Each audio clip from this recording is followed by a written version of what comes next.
Assalamualaikum warahmatullahi wabarakatuh. Selamat siang semuanya. Pada kesempatan ini, kami akan menjelaskan materi presentasi yang berjudul Golongan Darah Rhesus. Nama anggota. Yang pertama, Cynthia Rahmawati. Yang kedua, Junista. Yang ketiga, Putri Ayumi Zahrani. Baiklah, hal-hal yang akan kita bahas yang pertama yaitu pendahuluan. Sebelumnya kita harus mengetahui dulu apa yang dimaksud dengan rhesus, apa perbedaan rhesus dan golongan darah, dan seberapa pentingkah kita harus mengetahui rhesus. Lalu, kita akan membahas mengenai bagaimana konsep pewarisan sifat dari golongan darah rhesus. Selanjutnya tentang pola pewarisan sifat pada rhesus. Dan yang terakhir, kita akan membahas mengenai penyakit-penyakit pada rhesus, yaitu mengenai penyebab, gejala dan ciri, dan upaya pengobatan serta pencegahan.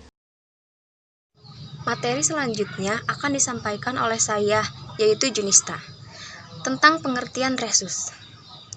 Faktor rhesus atau RH adalah antigen atau protein yang ada pada permukaan sel darah merah. Jika sel darah merah Anda memiliki faktor RH, golongan arah Anda adalah RH positif. Sebaliknya, jika tidak, golongan darah Anda adalah rhesus negatif. Golongan darah rhesus yang paling umum ditemukan adalah rhesus positif. Selanjutnya, saya akan menjelaskan tentang perbedaan rhesus dan golongan darah. Perbedaan dengan golongan darah yang biasanya diketahui seperti golongan darah A, B, O, dan AB memberitahukan ada tidaknya antigen dan antibodi A atau B dalam darah. Sementara, golongan darah rhesus merujuk pada ada tidaknya protein RH atau rhesus dalam darah. Golongan darah rhesus positif berarti orang tersebut memiliki protein RH di dalam darahnya. Dan golongan darah rhesus negatif menandakan bahwa orang tersebut tidak memiliki protein RH dalam darahnya. Nama saya Cynthia Rahmawati dari kelas 12 IPA 4, nomor absen 07. Saya akan menyampaikan beberapa materi tentang golongan darah rhesus. Materi pertama yang akan saya sampaikan adalah seberapa pentingkah rhesus yang kita miliki untuk kita ketahui. Ternyata, tidak hanya jenis golongan darah A, O, B, dan AB yang perlu diketahui saat melakukan transfusi darah.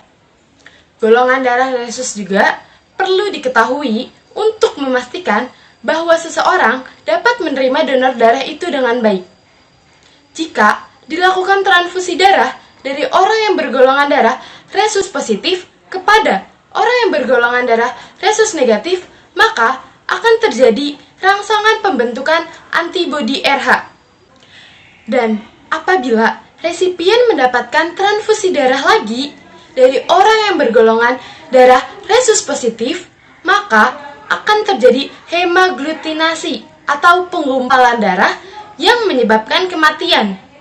Jadi, sangat penting ya untuk kita mengetahui golongan darah rhesus yang kita miliki untuk kehamilan, kelahiran, dan mencegah kematian. Untuk mengetahui jenis golongan darah rhesus yang kita miliki, kita dapat mengecek golongan darah kita di klinik, rumah sakit, atau PMI terdekat. Materi kedua yang akan saya sampaikan adalah perbandingan jumlah golongan darah rhesus positif dengan jumlah golongan darah rhesus negatif yang ada di dunia menurut data LifeScience. Dari grafik yang ada di samping, perbandingan jumlah rhesus positif dengan rhesus negatif sangatlah jauh. Rhesus positif adalah golongan darah yang paling umum yang ada di dunia, termasuk di Asia. Ternyata hanya 0,5 hingga 1% orang yang memiliki rhesus negatif, yang artinya di Indonesia juga mayoritas memiliki rhesus positif. Sedangkan rhesus negatif paling banyak ditemukan pada ras Kaukasian, yaitu sebanyak 15%. Kelangkaan rhesus negatif ini menjadi kekhawatiran oleh orang-orang yang memiliki rhesus negatif dalam dirinya.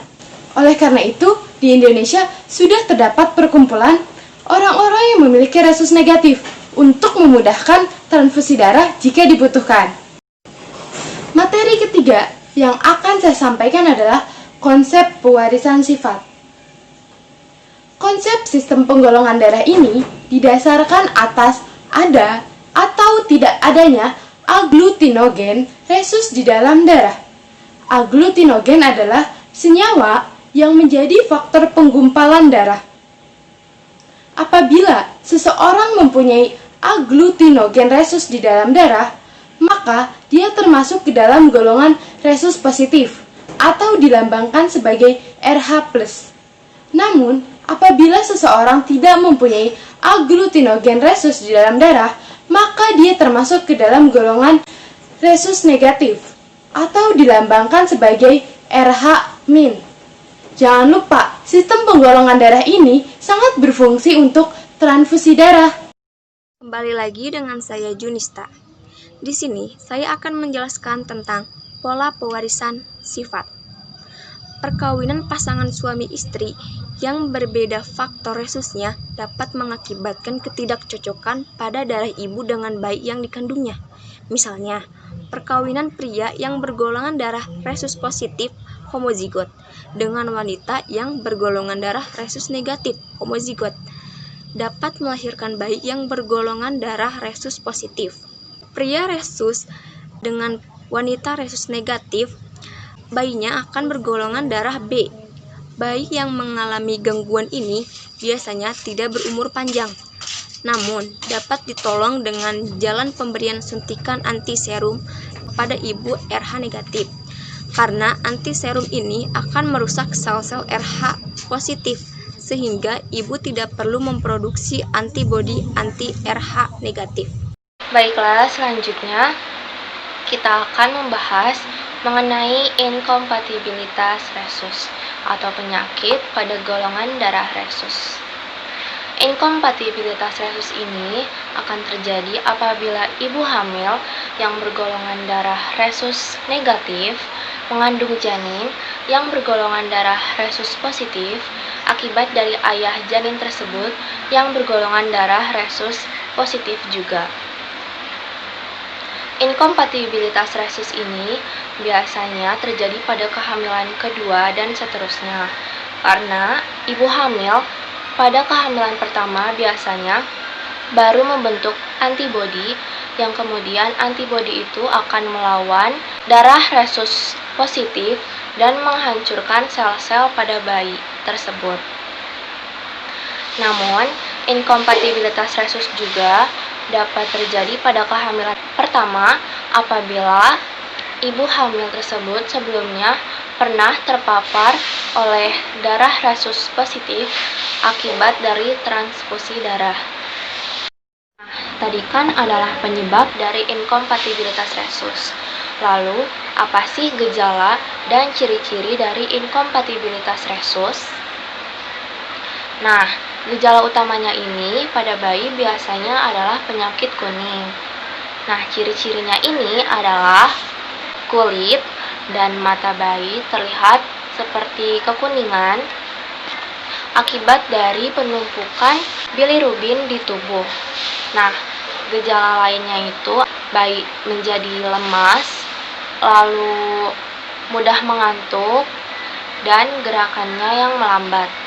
Nah, kita kan sudah mengetahui nih penyebab, gejala, dan ciri-ciri dari inkompatibilitas resus.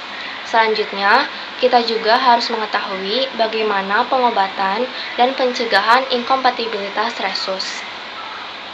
Tentu saja sebelum terjadi kita harus mengurangi efek terjadinya inkompatibilitas resus, yaitu dengan cara memberikan suntik RO pada ibu hamil pada kehamilan pertamanya untuk mencegah resus tersebut dan untuk membentuk antibodi. Namun, apabila telah terlanjur terjadi atau mengalami inkompatibilitas resus, maka harus ditangani secara cepat, yaitu dengan pemberian transfusi darah untuk menggantikan sel-sel darah yang hancur tadi, dan pemberian cairan atau elektrolit, yaitu untuk mencegah dehidrasi, dan yang terakhir adalah fototerapi untuk menguraikan bilirubin yang ada pada tubuh bayi. Sekian presentasi dari kami mengenai golongan darah resus. Kurang lebihnya kami mohon maaf. Semoga bermanfaat. Terima kasih dan wassalamualaikum warahmatullahi wabarakatuh.